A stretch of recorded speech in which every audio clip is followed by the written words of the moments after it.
안녕하세요. 이제 10월 29일이죠.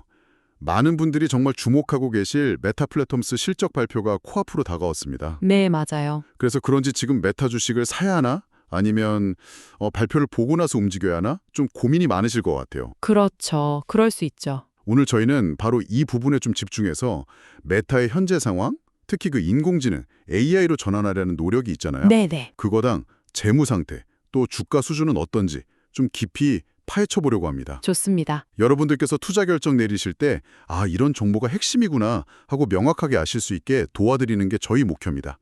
바로 시작해 볼까요? 네, 메타는 잘 아시다시피 그 매그니피센트 세븐 중 하나잖아요. 네, 그렇죠.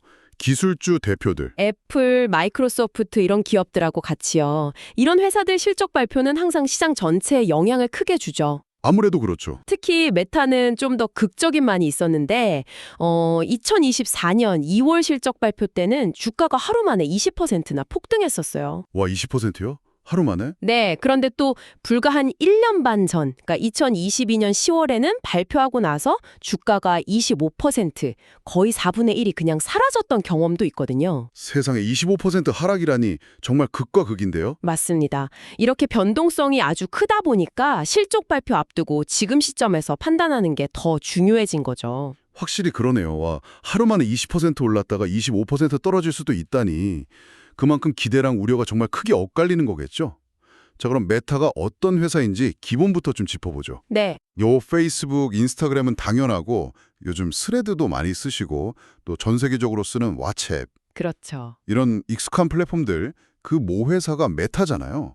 매일 전 세계 인구의 거의 42%, 한 35억 명 가까이가 이 중에 하나는 쓴다고 하니 규모가 정말 어마어마하죠.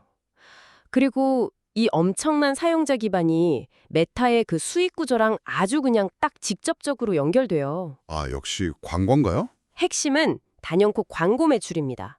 올해 상반기, 그러니까 2025년 1월부터 6월까지 광고 매출만 봐도 작년 같은 기간보다 19%나 늘었어요. 19% 성장. 크네요. 근데 더 놀라운 건 이 광고 매출이 회사 전체 매출에서 차지하는 비중이 98%라는 거예요. 네, 98%요. 거의 전부네요. 그렇습니다. 그러니까 현재 메타 성과는 거의 다 디지털 광고 사업 덕분이다. 이렇게 봐도 과언이 아니죠. 사용자 수가 연간 6% 늘었다고는 하지만 사실 글로벌 소셜미디어 시장이 이제 거의 꽉 찼다고 보거든요. 포화 상태라는 거죠. 네, 그래서 이 광고 수익 효율성을 계속 높이는 게 메타한테는 정말 중요한 과제인 거죠. 98%가 광고라니 정말 절대적이네요. 근데 메타는 지금 이 상태에 만족하지 않고 미래를 향해서 엄청난 도전을 하고 있잖아요. 맞아요. AI죠. 네, 바로 인공지능 AI로의 전환.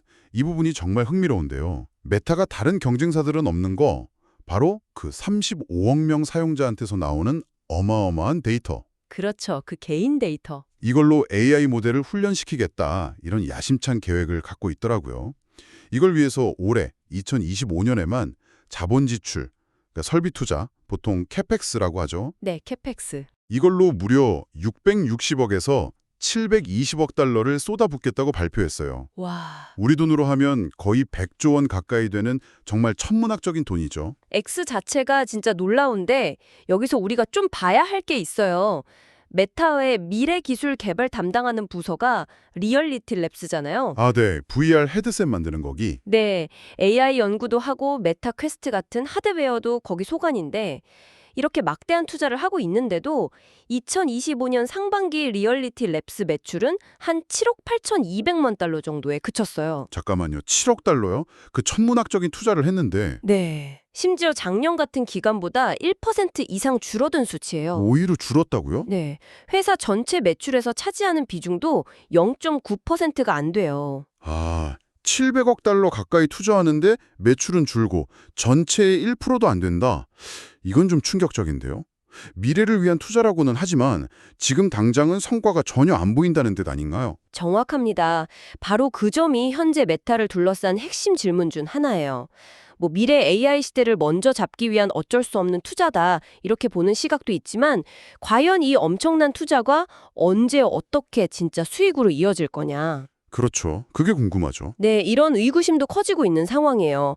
현재로서는 AI나 메타버스 관련 사업이 의미 있는 수익을 내기까지는 상당한 시간이 필요하다는 걸 명백히 보여주는 지표라고 할 수 있습니다. 그렇군요. AI에 대한 기대감하고 현실 사이에 그 간극이 상당히 크다는 거, 이건 확실히 알고 있어야겠네요.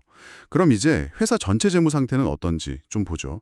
리얼리티 랩스는 좀 부진해도 긍정적인 부분도 많다고 들었는데요. 네, 맞아요. 아까 말씀드린 대로 광고 사업이 워낙 강력해서요. 2025년 상반기 전체 매출은 9천억 달러, 작년 같은 기간보다 19% 늘었습니다. 광고 매출 성장률이랑 거의 같네요. 네, 근데 더 주목할 만한 건 이익이에요. 비용 통제를 꽤 잘해서 2025년 상반기 순이익이 350억 달러를 기록했어요. 작년 같은 기간보다 무려 36%나 급증한 수치입니다. 와, 매출은 19% 늘었는데 순이익이 36% 늘었다고요? 네, 매출 증가율보다 이익 증가율이 훨씬 높다는 건 그만큼 수익성이 크게 좋아지고 있다는 뜻이죠. 이건 정말 인상적인데요. 비용 관리를 아주 잘했다는 증거네요. 그럼 이런 실적을 바탕으로 지금 주가 수준은 어떤가요? 보통 주가 수익 비율 P/E로 많이 보잖아요. 현재 메타 P에는 한 26배 수준에서 움직이고 있어요.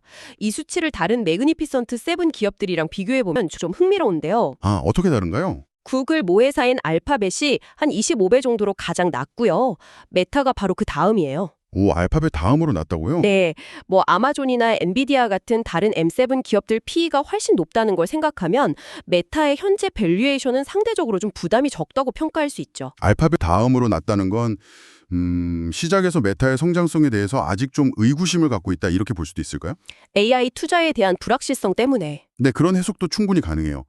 하지만 또 반대로 보면 아까 확인했듯이 순이익이 36%나 성장하는 회사의 PE가 26배 수준이라는 건 뭐랄까 미래 AI 잠재력을 아예 빼고 생각해도 지금의 강력한 광고 사업만으로도 주가가 충분히 매력적인 구간에 있다 이렇게 볼 수도 있거든요. 아, 그렇게도 볼 수 있군요. 네. 그러니까 현재의 확실한 수익성하고 미래의 좀 불확실한 성장 잠재력 사이에서 시장이 약간 균형점을 찾아가는 과정이다. 이렇게 볼 수 있겠습니다. 자, 그럼 이제 가장 중요한 질문으로 넘어가 보죠. 이 모든 상황을 다 고려했을 때 10월 29일 실적 발표 전에 메타 주식을 사는 게 좋을까요? 아니면 발표 결과를 보고 움직이는 게 나을까요? 아마 듣고 계신 분들도 이게 가장 궁금하실 텐데요. 이게 참 양쪽 다 설득력 있는 근거들이 있어요. 먼저 지금 사자는 입장에서 보면 아까 말씀드린 2024년 2월처럼 시장 예상을 확 뛰어넘는 실적 발표로 주가가 확 오를 가능성을 기대해 볼 수 있죠. 그렇죠. 그 20% 급등. 네. 그리고 현재 PE 수준이 다른 빅테크 대비 상대적으로 낮다는 점, 그리고 무엇보다 핵심인 광고 사업이 여전히 아주 탄탄한 성장세를 보이고 있다는 점, 이게 긍정적인 요인들이죠. 반대로 좀 기다려보자는 입장에서는 어떤 걸 봐야 할까요? 역시 그 변동성이 제일 문제겠죠? 그렇습니다. 그 2022년 10월의 악몽처럼 실적 자체는 괜찮더라도 앞으로의 전망, 가이던스가 시장 기대에 못 미치거나 아니면 AI 투자 비용이 너무 늘어난다. 이런 우려가 커지면 주가가 급락할 위험이 항상 있는 거죠. 실적 좋아도 전망이 안 좋으면 떨어질 수 있다. 그렇죠. 그리고 리얼리티 랩스 실적에서 보듯이 AI 투자 성과가 언제쯤 눈에 보일지 아직 불투명하다는 점도 신중론의 주요 근거고요. 이렇게 서로 다른 시나리오가 있다 보니까 일각에서는 이런 전략도 얘기해요. 내가 사려는 총 예산의 한 절반 정도만 실적 발표 전에 사고 나머지는 발표 후에 상황 보면서 결정하는 거죠. 분할 매수요. 아, 분할 매수. 위험을 좀 관리하면서 상승 기회도 놓치지 않으려는 거군요. 네, 그런 접근 방식이죠. 결국 단기적인 실적 발표의 변동성 위험을 감소하고 장기적인 AI 성장 잠재력에 베팅할 거냐 아니면 좀 불확실성이 해소되는 걸 보고 움직일 거냐 이 판단이 필요하겠네요. 이건 결국 듣고 계신 여러분 각자의 투자 성향이나 위험 감수 능력에 따라 다를 수밖에 없는 문제인 것 같아요. 맞습니다. 단기적으로 주가가 오를지 내릴지 예측하는 건 누구에게나 어렵잖아요. 그렇죠. 그래서 이번 실적 발표를 앞두고 메타 투자를 고민하신다면 단기 변동성 위험하고 장기 성장 잠재력 사이에서 나는 어디에 더 무게를 둘 건가? 이걸 스스로에게 한번 질문을 던져보는 게 중요합니다. 네, 오늘 메타 플랫폼스에 대해서 정말 깊이 있게 얘기를 나눠왔습니다.